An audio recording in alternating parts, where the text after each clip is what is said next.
What a weekend we had at the prestigious streets of Monaco for both World Championship of Formula 1 and Formula 2. This weekend was not how anyone would expect before it started. We had anything but a regular Monaco weekend. Sprints, new winners, big crashes, car trouble, Leclerc finished, and finally, rain. Dennis Hodger, what a sprint! The Norwegian former F3 champion, cruising into his first victory in F2, and does this in Monaco for Red Bull Academy team, Prema Racing. He was lucky at the start as Jake Hughes's car did not launch at start, but congratulations to Hodger, and let's keep an eye on him for a future seat in the Red Bull F1 car. But the winner of the F2 Monaco race was the Brazilian Felipe Drogovic, with a comfortable win and a good place to show himself for the F1 teams. For the F1 race, Ferrari's Carlos Sainz finished qualifying in P2 ahead of current world champion Max Verstappen in P3 as Charles Leclerc took the pole. Charles Leclerc, the man from Monaco, has never finished an F1 race in his home Monaco until now, but had an afternoon to forget in his home race, eventually finishing P4. A race which saw the start delayed due to heavy rainfall before it was twice red flagged following more wet weather and a big crash involving Haas driver Mick Schumacher. Hopefully he walked away without massive injuries. It was all going well for Leclerc early on, but a mix-up resulted in the Monegasque being double-stacked in the pits behind teammate Sainz, which severely dented his prospects of taking a first race victory in Monaco. Mercedes' George Russell finished in the top 5 again, managing that feat in all 7 races this season, ahead of Lando Norris in P6.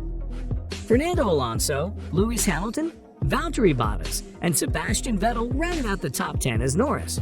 With time to spare for a free pit stop late on in the race, Norris seized the opportunity to put together an impressive fastest lap of the Grand Prix to claim the extra point. Red Bull's Sergio Perez took the checkered flag in an eventful 2022 Monaco Grand Prix to keep his outside World Championship hopes alive. Perez drove the perfect race to claim top spot and 25 all-important points. Despite starting the race in 3rd spot, after suffering a heavy crash into Portier in qualification, Perez took the race win in Monaco to become the first ever Mexican to win the Grand Prix in Monte Carlo. That was also Perez's first victory of the 2022 F1 season as he ended the nail-biting race just ahead of Ferrari's Sainz. Red Bull played a blinder at the wet-to-dry race to pit Perez, who led for the whole second half of the race at the perfect time.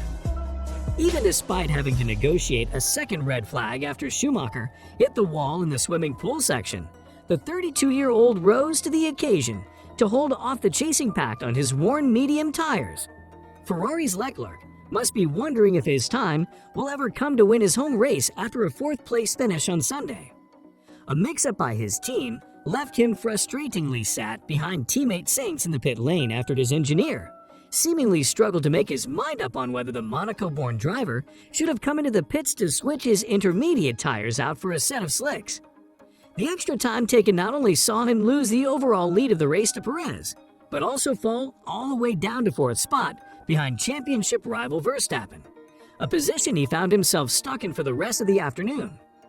This was the last Monaco race according to agreed contracts, but let's hope they will come to an agreement to continue this historical race many more years. But to spice the race up, they should put the race in the rain season of Monaco, as this adds excitement, surprise, and new tactics on board.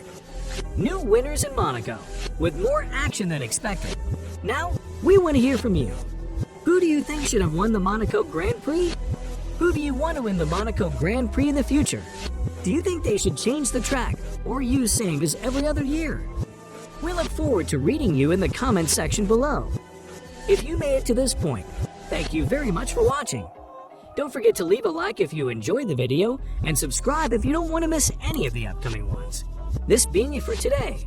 We'll catch you in the next one.